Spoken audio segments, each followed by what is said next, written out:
Have you ever wondered why we go to war? Or why you never seem to be able to get out of debt? Why there is poverty, division, and crime? What if I told you there was a reason for it all? What if I told you it was done on purpose? What if I told you that those who were corrupting the world, poisoning our food, and igniting conflict were themselves about to be permanently eradicated from the earth? You might think that an idealistic fantasy. Well, let me tell you a story. We acknowledge there are criminals, of course. They rob your house, they steal your phone. They can murder you too if they think they can get away with it. We have all experienced criminals in one way or another. Criminals, as we know, are those who choose personal gain over the rights of others and have no regard for the law. But here is where you need to expand your thinking. Criminals can also succeed in business and politics and can be elected as our leaders. If a criminal became the president, imagine what they could achieve. They could use the full weight of their executive power to commit much larger crimes and ensure they and their friends were enriched to the fullest extent possible. A criminal president could create alliances with other criminal presidents and then collaborate on more global criminal activities. Anything goes.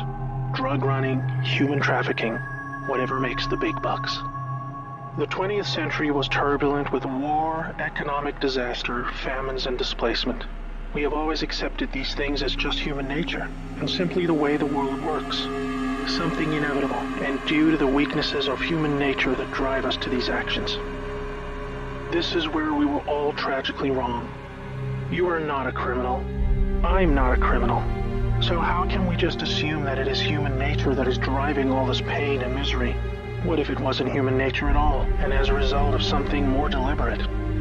We were taught that capitalism was the cause of a massive rich-poor divide and the reason for poverty, which in turn is the reason for war, crime, and starvation. Others were taught that communism, the system of equal wealth across all people, was really to blame for the mess. But you see, folks, it is none of these things. It is not our nature to fight and be racist. It is not in our nature to rob from others. What you must learn is that it was the criminals all along. Yes, they got power. More power than a criminal should ever have. They rose to the top of media companies that control our news and entertainment. They ascended to the top of the banking system, also to the Oval Office, to Brussels, to the Vatican, to the Crown. They crept in quietly.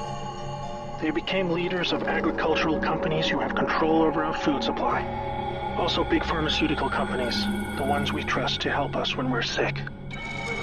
Nobody stopped them, and they just recruited more criminals to help them.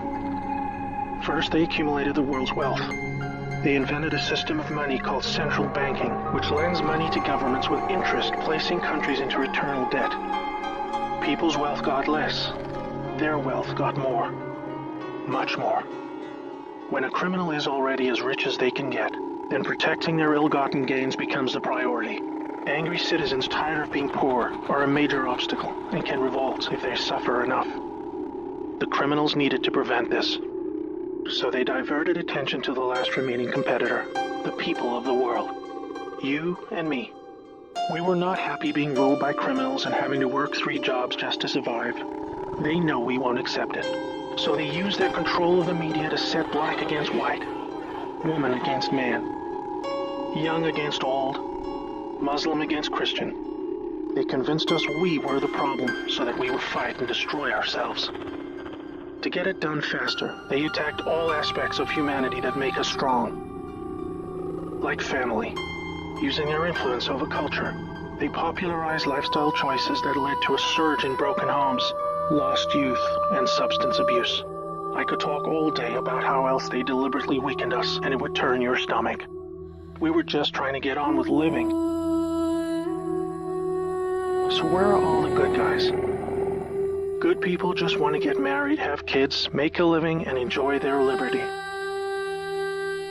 Well, there were good guys. Many. One became the President of the United States in January 1961. He knew about these criminals and wanted them gone. He knew their intentions for us all, and he wanted to fight them. Sadly, he had no idea how powerful they had become. Reagan also had good intentions for the American people. He knew this criminal mafia controlled almost everything by this stage, including the powerful rogue intelligence agencies.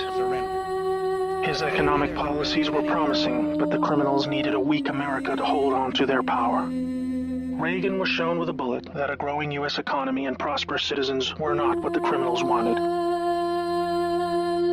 It was looking pretty grim for good people. Every time someone wanted to stand up and do the right thing, they got stopped. Were we ever to be freed? These criminals are also known as the Deep State, or Cabal, because of how they control things behind the scenes. Every president after Reagan was one of these Deep State criminals, and their empire got even stronger. With each bad president came new depths America and the world would sink. The world collapsed into darkness. Do you need me to tell you how? Destroyed factories, declining job numbers, sicker people, opioids, destruction of Iraq, Syria, and Yemen with pointless war, displacement of people into Europe, ISIS, terrorism, collapsed governments, poverty, and genocide. Total misery. Do you think that was inevitable? Hell no. Well, here is where things start to take a new turn. When the full picture comes to be known, it will forever be regarded as the greatest story ever told. Well, here is the top line. Some good people still held positions of power. They valued humanity and the rule of law. While the criminals discussed their game plan at the annual Bilderberg meetings, the good guys were making plans of their own. The information age was coming to change history forever. As the internet flooded into every home and appliances became smarter, and when people started carrying tracking devices, an opportunity to put an end to criminal control over the world was emerging. We became connected, trackable, and surveilled. But so did they. They became dependent, just like we did, on email, SMS, instant communication. It made crime much easier, but it also put them on a grid that, if accessed by the right people, would expose their crimes to the public and end their iron grip on us once and for all. In this new age of information, it was thought that the military should also have its own intelligence agency to focus on cybercrime and espionage. They called this the NSA, the National Security Agency. Here we had every phone call, email, and text from every device stored and archived. Whether it be someone making a doctor's appointment, or the Deep State setting up a massive heroin purchase from the Taliban. In the right hands, it would be enough information to expose the entire sinister criminal plot to rob us blind and wipe us out. Hold that thought, now I need to explain the plan. The good guys were devising a plan to reclaim the world from the cabal and return it to the people. It would involve alliances with multiple countries, since the criminals had global rat lines, trade, and other infrastructure in place that would need their cooperation. It came down to two choices for America. Launch a military coup to seize the government from whichever cabal puppet was in the White House at the time. Or win legitimately, take control of the NSA, expose the criminals for what they are, and arrest them all. Obviously, the first option would be very troubling for the public. With people still preoccupied with cabal-engineered social issues, they would likely revolt and hurt themselves and others. No, it would have to be the latter. So they needed a candidate who could win, and who could win big. Many states like California had been so heavily inundated by criminals that even the voting machines were electronically set up to swing votes any which way. It would need to be a very decisive victory. Good patriots in the U.S. military and their global partners asked Trump to run for president so they could take back control of America legitimately without alarming the public. Trump was a good choice, obviously, because he overcame the voter fraud and won. But he was a patriot, and he was loved and admired by the public. He was not interested in joining the cabal, because they hated America and he did not agree with them on that point. As soon as he showed interest in taking power, they activated their media assets to viciously turn on him. That's when we saw the sudden hatred emerge. Even when he won, the cabal still had no idea what he was a part of, and the sophisticated plan that was about to unfold against them. Shocked at their loss, they mobilized their full arsenal of intelligence, media, money, and technology to try and take back power. Their people at the top of the DOJ and FBI then put together a plan to frame Trump and have him impeached. This is where we come back to the NSA again. All messages were stored and could be used to expose this plot and prevent Trump's overthrow. An entire book will be written about the first 2 years of Trump's presidency: false flag terror attacks, downed planes, missile alerts, assassination attempts. Here's the point. The world is currently experiencing a dramatic covert war of biblical proportions. Literally the fight for Earth, between the forces of good and evil. I can't put it in simpler terms, but I can say it appears the good guys are winning. The cabal had complete control over North Korea. They hijacked the Kim dynasty, took them hostage, and worked to build up a nuclear arsenal to threaten the world. Kim Jong-un suddenly embracing peace was simply because the deep state were beaten and driven out. ISIS was also destroyed in the year following Trump's win. We are all starting to see the pattern now, that enough time has passed, that our biggest global concerns are starting to recede, and peace is returning. It is all evidence that the good guys are winning the war.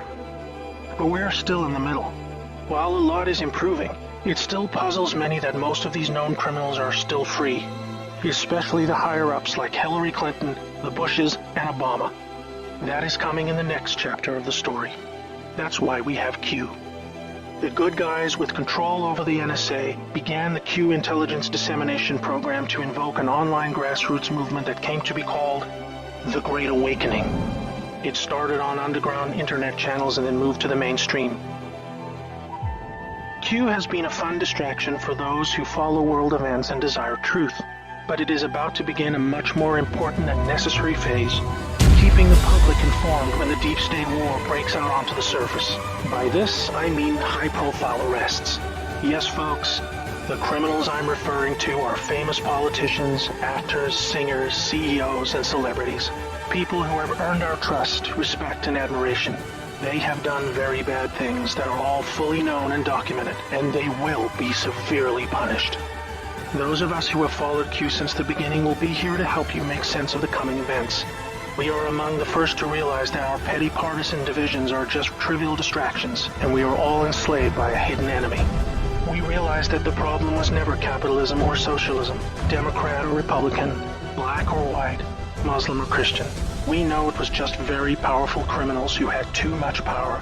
Fellow slaves, it's time to buckle your seatbelt, recognize your true enemy, and embrace a new future that we all owe to the brave patriots who risked their lives to achieve this victory against the greatest force of evil the world has ever known. May God bless America.